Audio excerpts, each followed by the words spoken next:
Vamos a cambiar de tema porque están pasando muchas cosas en la discusión pública, especialmente en materia de pensiones y especialmente en materia de convivencia dentro del espacio opositor, y para eso queremos conversar con Felipe Schoenberg, docente investigador de Faro de la Universidad del Desarrollo. Felipe, muy bienvenido a esta edición de Llegó la Hora. Hola Felipe, bienvenido. Hola, ¿qué tal José Francisco? ¿Qué tal Mara? Muchas gracias por la invitación. Bueno, Felipe, partamos conversando sobre, bueno, a propósito de esta columna que escribiste, ¿verdad? ¿Cuál te parece que está siendo el problema hoy día en la oposición para abordar o para enfrentar el problema de la reforma de pensiones? Porque hasta yo te diría que hasta este momento el gobierno había sido incapaz de poner temas en la agenda y era más bien reactivo a lo que estaba pasando en la discusión pública. Por ejemplo, agenda de seguridad fue más o menos impuesta por la oposición, para qué hablar de la discusión constituyente, etcétera. Pero esta ha logrado calar y ha dejado un poco en la encrucijada a la oposición, terminando peleando entre ella cuando uno ve que tiene la mayoría en la encuesta respecto al fondo de la discusión, y supuestamente venía con un respaldo bien importante cuando esta discusión de materia previsional se dio en la discusión constitucional. Entonces, ¿por qué se está produciendo este problema, Felipe? A ver, porque hay una diferencia, me parece a mí, en la derecha acerca de cómo se deben abordar ciertos problemas y ciertas políticas públicas, o diseñar estas políticas públicas en relación a los principios que sirven de orientación a la derecha. Eso en primer lugar. Porque me parece que en términos generales, obviamente esto no es así respecto de todos los temas, pero en términos generales hay coincidencia, o mucha coincidencia, entre Chile Vamos y, por ejemplo, republicanos acerca del modelo económico, de la subsidiariedad, por ejemplo, ¿cierto? Esa coincidencia, sin embargo, no se traduce en una coincidencia, o no necesariamente, respecto de las políticas públicas que se están discutiendo. Y una de esas es precisamente la cuestión de la reforma de pensiones. O sea, el modo en que cada parte, y esto de cada parte también es relativo, porque dentro de Chile Vamos también hay bastantes diferencias, ¿cierto? Pero el modo en que cada uno de ellos entiende que la propuesta o los acuerdos, lo que hemos sabido, digamos así, de esta negociación, el modo, digo, en que esa propuesta se ajusta o no a los principios, en la medida en que son compatibles con ello, y también, digamos así, su oportunidad política, es precisamente una de las cuestiones que se discuten. Sí, y en ese sentido... Perdón. Sí, perdón. No, y que en ese sentido, en el fondo, lo que ocurre también es que republicanos lo que hace básicamente es interpelar a Chile Vamos, precisamente para que se ciña o se atenga precisamente a esos principios, en el entendido de que Chile Vamos no lo está haciendo, o lo ha dejado de hacer, que los ha abandonado. Y de hecho el surgimiento republicano se explica en buena medida también por esa razón, porque hay gente que entiende o que estima, ¿cierto?, que Chile Vamos ha sido débil, ha sido confuso, ha sido ambiguo en la defensa de sus principios, etcétera.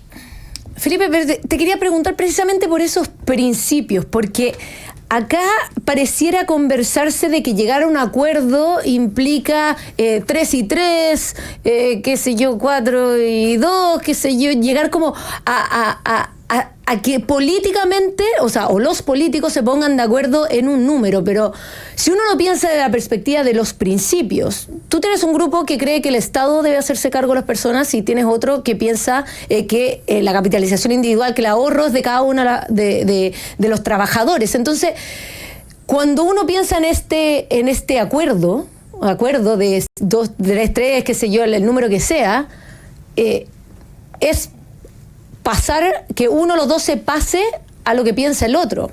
El porcentaje finalmente da lo mismo, porque cuando las pensiones dejan de ser de capitalización individual y hay reparto, sea poquito reparto, sea mucho reparto, ya se cede un principio. Sobre todo, eso es lo que a mí me parece que es la diferencia entre la derecha. Entonces, ¿qué te parece a ti en cuanto a lo que es el principio y la diferencia con los acuerdos? A ver, claro, lo que pasa es que habría que hacer varias distinciones a propósito de tu pregunta, ¿cierto? Porque, a ver, en primer lugar, yo creo que particularmente Chile Vamos, que es, dicho sea de paso, el sector con que yo más me identifico. Yo no soy republicano, digamos. Entonces, pero me parece que Chile Vamos tiene a veces una confusión entre el hecho de que la democracia funcione sobre la base, efectivamente, la legitimidad del sistema democrático, por así decirlo, funcione sobre la base de los acuerdos, y eso es cierto, todos los actores políticos, todos los partidos políticos, todas las personas y todos los ciudadanos de una democracia deben tener lealtad al sistema democrático, y en ese sentido debe haber un consenso respecto del sistema. Pero de ahí no se sigue, y eso es distinto, a decir que además debe haber acuerdo respecto de los programas de gobierno. Sobre todo, además, cuando esos programas están planteados en términos que son, digamos así, antitéticos, porque precisamente lo que ocurre, a propósito precisamente lo que tú dices, es que en el caso de las pensiones tenemos dos modelos que son en último término inconmensurables. La derecha, como digo yo en mi columna, defiende o debería defender un sistema de capitalización individual, y lo que ella debe orientarse a la hora de pensar en el mejoramiento de las pensiones, porque en eso todos estamos de acuerdo en que hay un problema y que hay que mejorarlo, que hay que abordarlo. Pero el punto es que al abordar ese problema, ella se debería orientar por el principio de subsidiariedad. Entonces, y el hecho de que debe haber capitalización individual y que el sistema se funda sobre la capitalización individual, no solamente porque el sistema de reparto tiene un problema como consecuencia de la baja natalidad, ¿cierto?, sino porque también esa es una garantía para la ciudadanía, ¿cierto?, de la, digamos así, voracidad que eventualmente un grupo político puede tener respecto de los ahorros de los ciudadanos. Y el otro extremo, digamos así, el arco político o los otros actores políticos, lo que quieren es desmantelar el sistema de capitalización individual, porque a ellos les parece que es poco solidario, no se ajusta con su concepción de la justicia, que dicen que eso es entender la sociedad como que cada uno se rasque con sus propias uñas. Entonces lo que ellos quieren hacer es cambiar ese sistema, y en ese sentido, como tú dices, introducir un principio que cambia la lógica del sistema, acerca o modifica el sistema en un sentido, o en el sentido en el que ellos quieren que el sistema cambie. Y yo creo que en eso es lo que no se puede perder la derecha. Y ahí, es decir, sí, te escuchamos. La derecha lo que debe hacer es, digamos así, uno puede imaginar otras fórmulas de mejorar las pensiones, ¿cierto?, pero precisamente no la de introducir el reparto y no la de introducir un préstamo con aval del Estado y todo ese tipo de cosas, ¿cierto? Por último, uno podría decir, bueno, aumentemos la cobertura de la PGU, por ejemplo, ¿cierto? Pero, digamos así, combinemos, por así decirlo, mecanismos de justicia distributiva, ¿cierto?, que no impliquen introducir en el sistema de capitalización individual mecanismos, digamos así, de reparto, que en último término lo desnaturalizan, porque además lo que va a suceder, que esto ya ha ocurrido también en otras ocasiones, que con el correr del tiempo, lo que va a decir la gente de izquierda es que ellos querían hacer más y la derecha no los dejó hacer más. Entonces que ellos hicieron lo que la derecha los dejó hacer. Esto lo explica muy bien en una columna del domingo pasado, la tercera, Gonzalo Cordero, ¿cierto? Y en el tema no lo van a dar por cerrado, van a volver sobre el tema. Entonces yo creo que aquí el problema es que, ya en términos más generales y a propósito de la derecha, es que la derecha en estos temas está a la defensiva.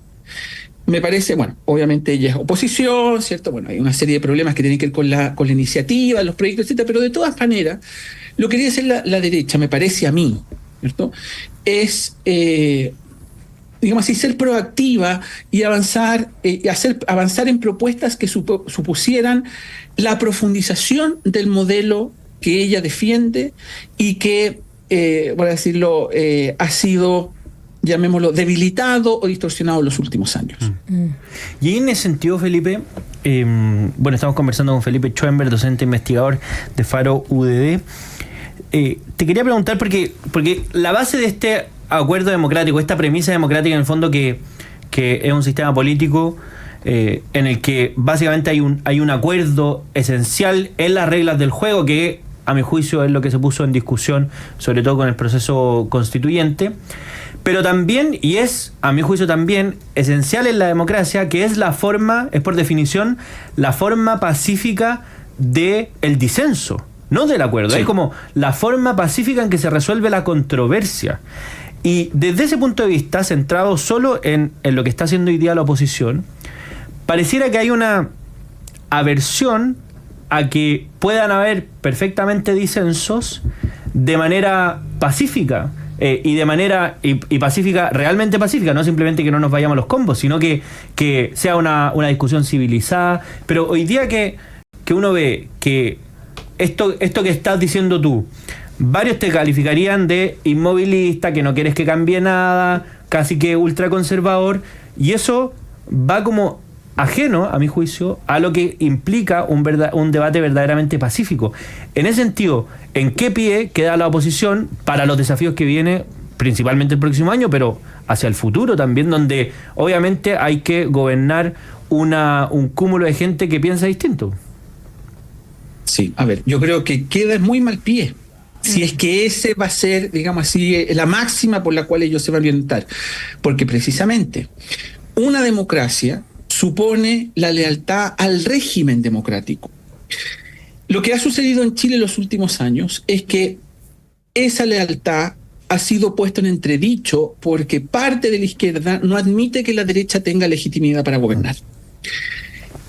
Digamos así, esa pérdida de legitimidad en parte ha sido, si uno quiere, revertida con el fracaso de la convención, ¿cierto? Que frenó en seco, por así decirlo, el proyecto revolucionario, porque esa es la verdad. Claro. Digamos así, un proyecto revolucionario, o en un sentido, si uno quiere más débil, es un proyecto ampliamente transformador. Entonces, los consensos que existieron en los años 90 o a principios de los 2000 acerca de, qué sé yo, el modelo económico y el modelo de democracia se han ido perdiendo. Entonces, una cuestión es la legitimidad, por así decirlo, a las reglas del juego, ¿cierto? Y en ese sentido, todos los actores políticos tienen que tener esa lealtad, porque de otra manera, digamos así, la democracia se vuelve muy inestable. Entonces, desde ese punto de vista, claro, el presidente Boric, por ejemplo, es el presidente legítimo de Chile. Claro. Y eso tiene que poder decirlo todos los ciudadanos de este país y todos los partidos políticos. Sí, esa es la verdad, porque en eso consiste la lealtad de la democracia. Ahora bien, ese reconocimiento no obsta a que quienes somos oposición al gobierno de Boric estemos en desacuerdo con lo que él plantea y que si ese desacuerdo es muy profundo, digamos así, no les demos los votos que él pide para llevar a cabo su proyecto. Pues si esto se trata, la democracia, digamos así, da espacio al disenso. Digamos, claro. Dicho de otra manera, la política, en cierto sentido, es un juego de suma cero. La democracia hace que ese juego de suma cero ya no sea en realidad un juego de suma cero tan dramático, ¿cierto? Porque divide el poder, permite la alternancia en el poder, digamos así, la democracia civiliza, si uno quiere, la lucha por el poder. Pero para poder civilizarlo, precisamente lo que hace es introducir la posibilidad del desacuerdo. La democracia es la posibilidad del desacuerdo sobre la base, a su vez, de un consenso más amplio y de fondo. Como en Chile, en último término, se han confundido todas estas cosas, me parece a mí, en el sentido de que tenemos una izquierda que cree que no es necesario la lealtad a los principios, porque ahora tiene otro concepto de democracia, tiene otro concepto de modelo económico, etcétera, ¿cierto? Y por otra parte, tenemos una parte de la derecha que, claro, yo entiendo que tienen un sentido de responsabilidad, entienden que el país necesita acuerdo y quiere avanzar, ¿cierto? Pero que me parece que a veces vacila o es incluso un poco ingenua al conceder cuestiones que no debería conceder, sino como, bueno, esto, por último, probémoslo, ya se arreglará, veamos cómo funciona, pero después resulta que no se puede arreglar, no es tan fácil arreglarlo. Claro. Me explico, claro, o los daños que suceden entre medio, digamos así, son costos que a la ciudadanía le han resultado gravosos, etcétera.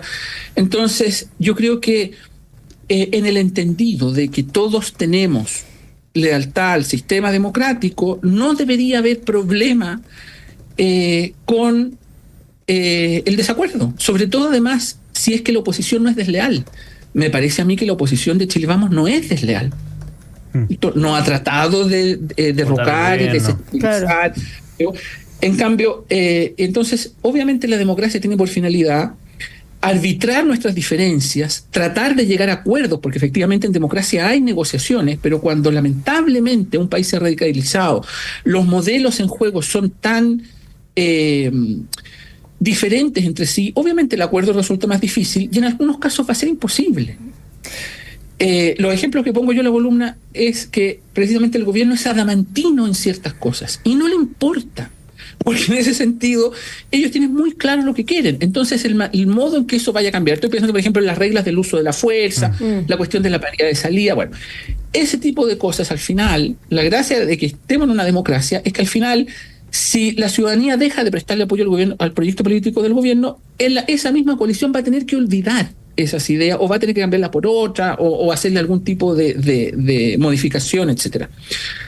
De modo que yo creo que no hay que, dada por así decirlo la lealtad a los principios del sistema, no hay que dramatizar el problema de los desacuerdos.